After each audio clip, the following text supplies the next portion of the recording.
Okay, everybody, you're seeing a face you haven't seen for a long time. It's Eric Peterson. Hey, Eric, how are you today? I'm good, Nikki. How are you? Good, and I brought you on because I'm pretty excited about you working on some kind of game with ships that fly underground. Yeah, they fight underground. Yeah. That's our working title. But that's it. Ships that fight underground, and if you put that together, you'll know you'll be able to figure out what it means. And you're not allowed to give that away yet. Right. But I think the real title is yet to be revealed, and that's coming soon, to quote Wingman's Hangar. So, all right, it's coming soon. Everything for you was coming soon. Yeah. Well, that's because we had to ask Chris sometimes, so it was kind of tough. We had to wait for him to give us the answer. So sometimes soon was all we could do. But now you're the guy in charge.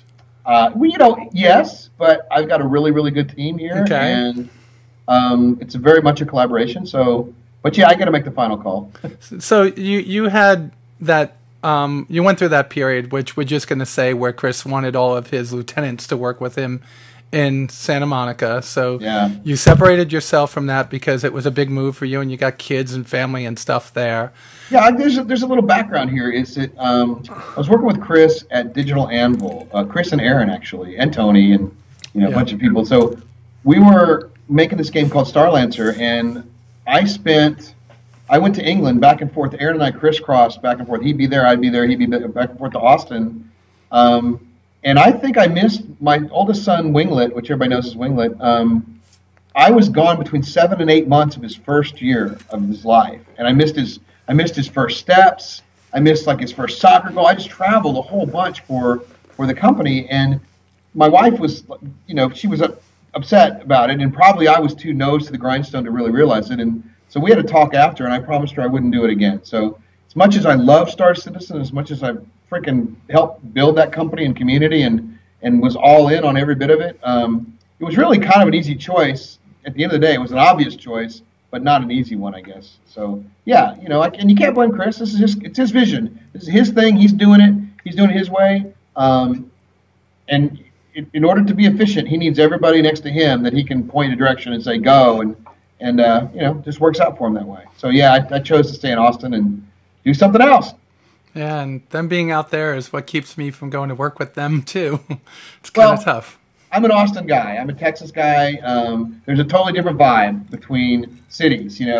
Every city has a vibe, and I'm so much more a down-to-earth kind of Midwestern sort of feel, and so it sort of fits me here, and I think it's kind of the company we want to build here too. Good. So you roll with the punches. You left there, and it was a big decision for you to work with Chris. I know that because we talked about that in the first interview.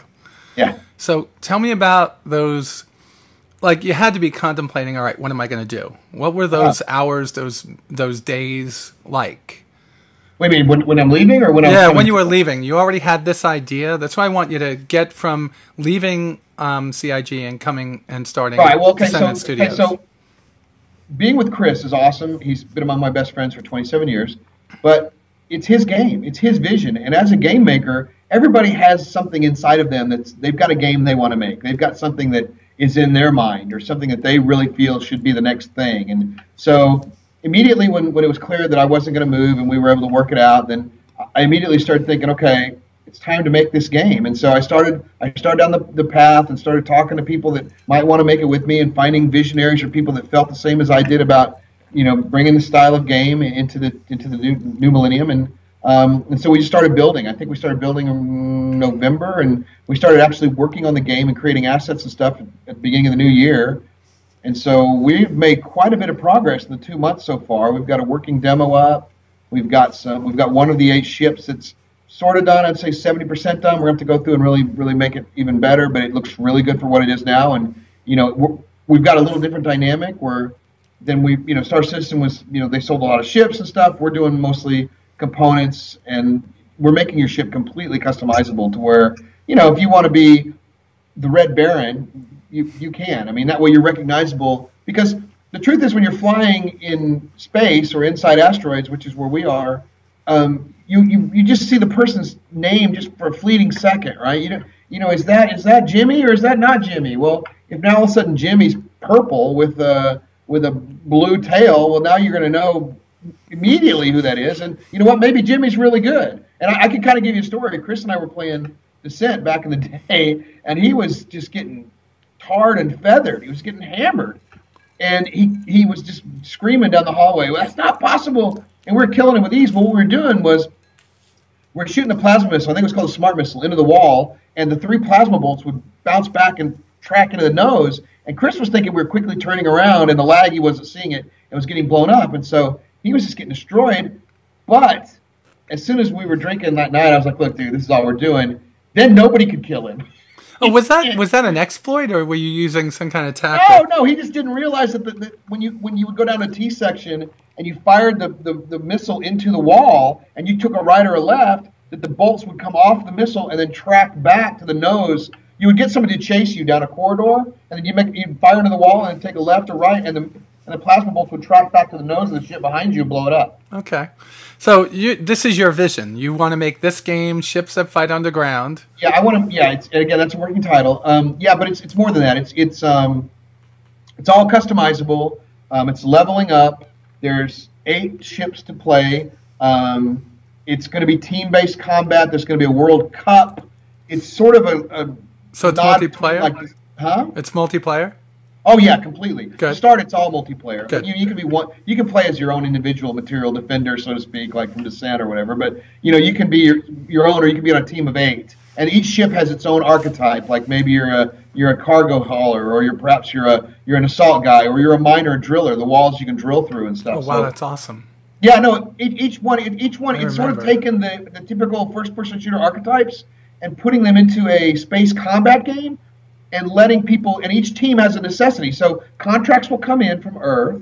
Teams will accept those contracts. You'll be in this giant harvester that will land on the asteroid, and then teams will then fight for that contract. And only the winning team earns the contract, and there's dual currency. So the winning team gets a little bit of the top currency, which we're calling PALs, which is short for, the name is palatridium, which is an asteroid-style crystal, very valuable. And then the lower end is called script, because if you remember, the coal miners used to be paid with company script back in the day, so that's what's going on ours. And so most things can be bought with script, but there'll be some things that you need to have a little pals. And so so that's what's going on. But you can earn everything in the game. It's going to be kind of a fun experience. All right, it sounds amazing, and it sounds a lot like something. Sounds like a lot of work. Well, Eric, if you're not up to it and you need help, there's so many people that watch this show that will come and work for you. There you go. That's cool. Well, that's a very good point. So one of the things we're doing is that. One of the things we kind of touched on at Cloud Imperium with the Next Great Starship and other things was we kind of brought some talented people from the community in. Well, I want to take that a step further because I actually think there's talented people all over the world. I don't think it matters where you are. I think that you can literally build a team that's all over the world. I mean, right now we have our game rules programmer is in France. Our model builder, environment artist is in Germany. Our back-end guy is in Japan. Wow. And Connecticut's our front-end web guy. And so we're like all over the place. And most of those people have come from the community that we help build. And so if I can make this game and it's really good and we become Descendant Studios University, a place for people to come in and try their wares, and if their stuff's good enough that goes in the game, then, man, I am happy. And that's important these days because the whole game space is getting bigger and broader, and people want to mod things. Yeah. And the fact that you're giving them a roadmap or a pathway to get that done is going to set this game apart. I like that. Well, no, for sure. I mean, we'll have map packs that people. We're going to put a mod to that's one of the benefits of using Unreal 4 is that it's a really robust system, and so there's a lot of those tools that we can quickly pop out there. Most of the game so far has been built in Blueprint, which is kind of their visual scripting program, and so we've been able to really, really rapidly prototype, and it's been really good. And I'm a big fan of Joe Kreiner, who's at Epic anyway. He's a friend, so it was an easy choice to make that call. I like the Unreal 4 engine. It's a shame that it did come out a little bit sooner for Chris to use it for his demo.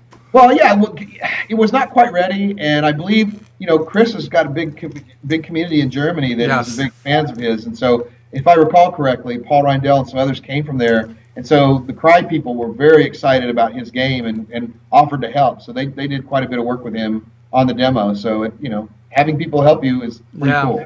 But now all that work they have to do for 64-bit floating point. That's not my problem. Yeah, I know. Not your. We're contained inside of an asteroid. We could breathe deeper here, right? Yeah. Yeah. Okay. Well, 30. It's still a 64-bit game, so that's not going to stop people from adding add-ons and stuff that you could put onto it, right? Exactly. Okay. Well, there's a lot of models out there like Team Fortress 2 and are you talking about add-ons like items in the game? Or are you talking about add-on gameplay items? And like APIs that push things into the game, like. Okay, so we've got. They'll be able to do that. There's two types. They'll be able to. So we have a proving grounds, which there are some tiers or some people that are going to be able to be in the proving grounds, and they're going to be able to test. Like, say we wanted to add a grappling hook into. Not saying we're going to do that, but if you add one in there, we'll have a map that we're going to test on, and they'll be able to test that out. And so, if anybody has an idea, we'll take their idea, those APIs or whatever, and we'll throw it into the proving grounds, and we'll test it and play with it and see if that's something that maybe we want to add to the universe. And then we'll share the profits with the person who created it. I mean, that's kind of the idea that people can create maps. It's kind of like Team Fortress 2, glasses, hats, stuff like that. Because again, in Unreal, the thing about Unreal is a little bit like Unity. There's a large, huge community out there that's already well versed in it. One of the problems we had in Austin with CryEngine was that it was tough to find talented people in Austin that knew the CryEngine. So there was a large learning curve, and with Unreal, that is not the case. There are people in college that are using it, so it's wonderful. Heck, my 16-year-old Winglet uses it, so we're starting with a much broader user base, and so that should help us quite a bit. Good. It would be amazing if you could set up something like either, I hate. Well, like Apple does, right? You have like a team of people there that view things and put it up into your own online store, and then you could split the profits with them. So you have it. Yeah, that's exactly awesome. What we're doing. That's 100% what we're doing. Good. Like iTunes. I mean, we're literally. That's exactly right. We'll have a committee that people will be able to be in there, test things out. That's what the proving grounds is for. And if it's good, now this is a little further down the road, right? We've got to get the core game down. The first thing we want to do is get the game up, get it running, get it into people's hands, and let them play it and help us balance it, make it fun. For me, I know some people like the hardcore stuff. I am not a hardcore type person. I don't care if the physics works. I just want the game to look cool and play cool and be fun. So fun overrules everything in my book. All right. So that's not to say that people that do like that stuff will be ignored, because we'll have a hardcore and a regular version. But at the same time, there'll be an arcade style, there'll be a hardcore style. So we'll let people choose how they want to play. I'm a big believer in choice. Wow, awesome.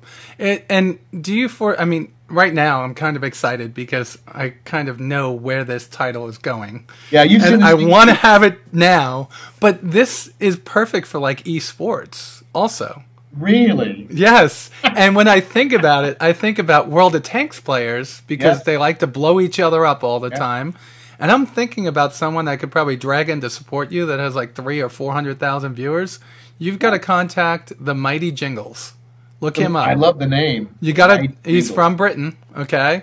And he does World of Tanks and War Thunder videos. Oh, good. Well, that's the community for this game. If you think about it, makes sense. It definitely is. Definitely. Yeah, this is good. I like this, and I get more excited just from talking to you. Cool. Yeah. All right. Well, I want to hit you because you're going to have a Kickstarter that starts soon. Is that correct? Really?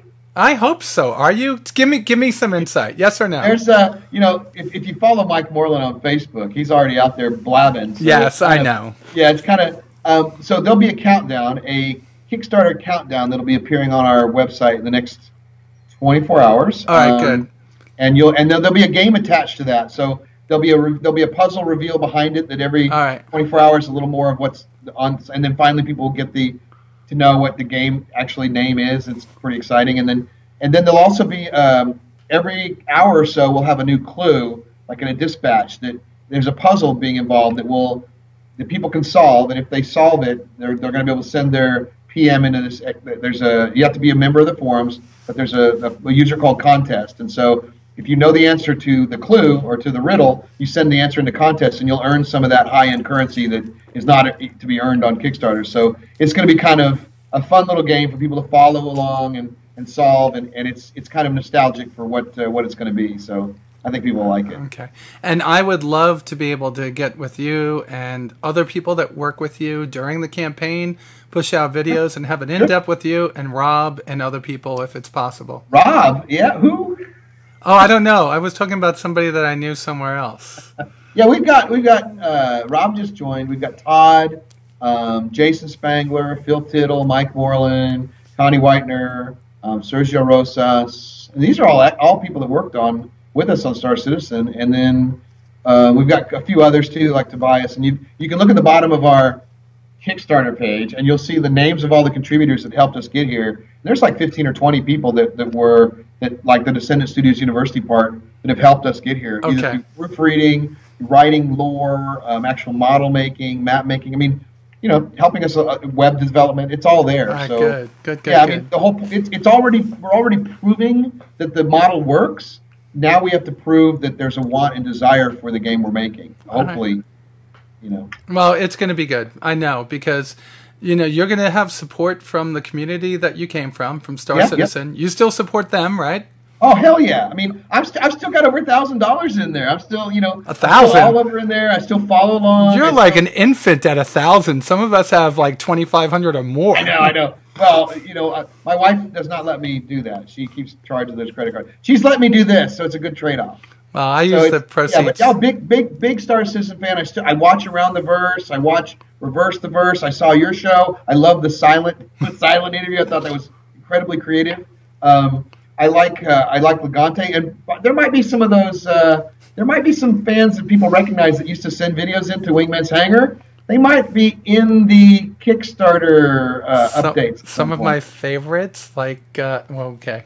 We'll just be. Well, I don't know. Maybe Kinshot. No, that's who I know. That's who I was talking about. Yeah. They might be in there. I mean, they've been involved a little bit, so it's kind of fun to. I mean, we sort of set that precedent when we created the MVP and the forum feedback and all that stuff. So we're bringing all that back. We're having a live stream on Tuesday at noon, so that kind of gives a little bit away. And, that's awesome because I'll be off on Tuesday, which means I can get in contact with you. And we're going to take live Skype calls from the audience. Why did you pledge, or why didn't you pledge? The why didn't you pledges will be much shorter calls. Well, you have my support. I guarantee Thank you you that. Yeah, Thank you. You were always kind to me, and I am looking forward to that interaction that you had with the community before. And it's going to be harder now that you're in charge. Not really. I mean, that's just my nature. I really think people are. I call you reaching out with a virtual handshake with your audience, and I think it's important. The best part of it, I mean, when we would do like shows at Gamescom and stuff, I like getting out there and having a beer and talking to people. That's the fun part. Getting to meet people all over the world to share the same passions. Are you kidding me? What kind of coolness is that? That's unbelievable. And so I look forward to doing that. I look forward to hanging with people. We've got some tiers that, we've got some stuff that people will like, that we're not our ships that we're selling or our things that we're going to be selling and rewards are, I like to think of us as Walmart. All right. And what gets me about this game is it's a game that you could play alongside of Star Citizen. Absolutely. So for the people 100%. That watch my show, it's not something that's going to drag you away. It's going to be that really high intensity, fast paced combat, kind of like the World of Tanks that I said it, right? It's session based. It's completely session based. It's sessions will be 5, 10, 20, 30 minutes. And and it'd be something. And then you're in and you're out. It's completely session based. I mean, at least to start. Yeah. All right. Well, I'm going to set a bar real high for you, only because I want my community in there helping you. And that bar, Exploding Kittens, which is a card game. I know.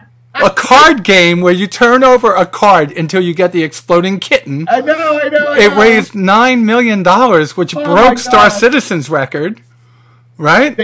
Well, Star Citizen, I think we did 2.1. Yeah, but I'm talking about the crowdfunding campaign combined. For that one. There was 6 million, 6 point something million for that weekend, or without 6.23. Yeah, 6.23. So they broke that, right? $9 million. Well, the Watch did it in one day. They did 9 Well, that's different. That's a watch. We're talking about a video game, right? Yeah, okay. So I'm going to set the bar high for my community. You set it where you want to, because I want everybody that isn't part of Star Citizen.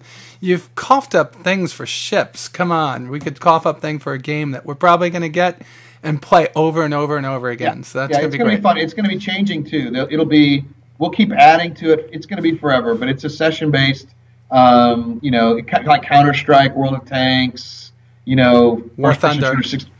War Thunder, yeah, absolutely. It's all of that. League of Legends, Right. So it's just a little different. It's more of a first-person shooter take on all that stuff, and I think it's going to be fun. We've got some pretty cool ideas, but the cool thing about that is we're going to broadcast live design meetings, and so people can come in and give us their ideas and make the game better. That's great. You're going to have somebody moderating that, so you just don't have people like spamming you with the same idea, but that's great. Well, we'll have moderators. It'll be through Merck. We're not gonna give them a speaker. All right, good. You get 1,000 people in one meeting. That might be difficult to manage, but we'll have a moderator over there that's going through that and highlighting the good ideas and saying, hey, what about this? What about that? So yeah. But that's all. You know what? The fun part of that is we got to figure all that out, and we'll do that together. So this is one of the things that hurts me because I pigeonholed myself by Star Citizen AA. So it's like I want to support yours, so I have to think of a way to do it and to like kind of incorporate it into that. So I've got to figure that out. So I've moved all my Star Citizen AA content into a show site on YouTube, kind of like what RSI CIG did. So I could build a playlist that will be a featured playlist for you guys as you go along. And I want to follow you through the campaign from the beginning. It's the first opportunity I have to do something like that and make sure that my community is involved with hopefully supporting you.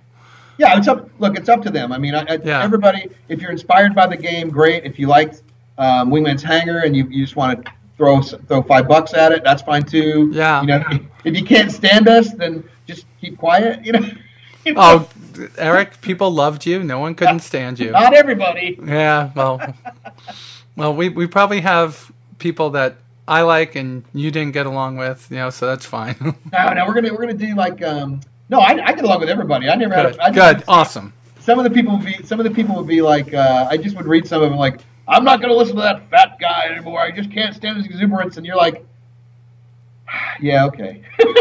Yeah. So we're bringing Wingman's weight back. We're gonna have some fun with it. We've got like look, we think that the best part of that show was not just showing what we're doing, but was the community participation and having fun. I mean, life is just woefully short, and if you're not laughing along, look, we're working 80, 100-hour weeks, and so if you're not having a good time, it's really miserable. It's a tough situation to be in. And to do this twice in 3 years. Yeah, 4 years? Don't go back and look up Conquest Frontier Wars. That was an uber fail on Kickstarter. But we learned a lot before we launched Star Citizen, and that helped us out. So okay, good. Yeah. All right, and Eric, thank you. And I'll be talking to you within a week then, because I want to get up a full interview. Though this one went 20 minutes, it's almost a full interview. We'll cut it up. No, I'll be putting part of it into my show and releasing the rest of it as its own feed. But we'll be talking about that unnamed game and the development cycle for it, and your thoughts and hopes and dreams on it in the near future. All right, Eric, is there anything you'd like to say to the Star Citizen community? How about see you in the verse? I was waiting for that. Where did that come from? Well, that's funny because I used to do a show on YouTube about the Houston Rockets, and at the end of it, I'd say, see ya! And then in the verse came from Firefly. So I just sort of merged that together on Wingman's Hangar, and that's how we came up with see you in the verse. And so, kind of a trademark now, kind of a catchphrase, I guess. Don't ever bring up Firefly. I'm going to kill somebody at Fox. I'm just kidding. Fox Studios. That's our game, man. It's dark, it's dirty, it's gritty. We're not crystal clean Star Trek. We are Firefly to the max. Yeah. Oh, that is awesome. And hopefully you're not the flash in the pan they were. Okay, that's good. We want you to stay around like something that lasts forever, like Law and Order. There you go. That's right. All right, Eric, thank you for joining me, and we're going to take it right back to the rest of the show now.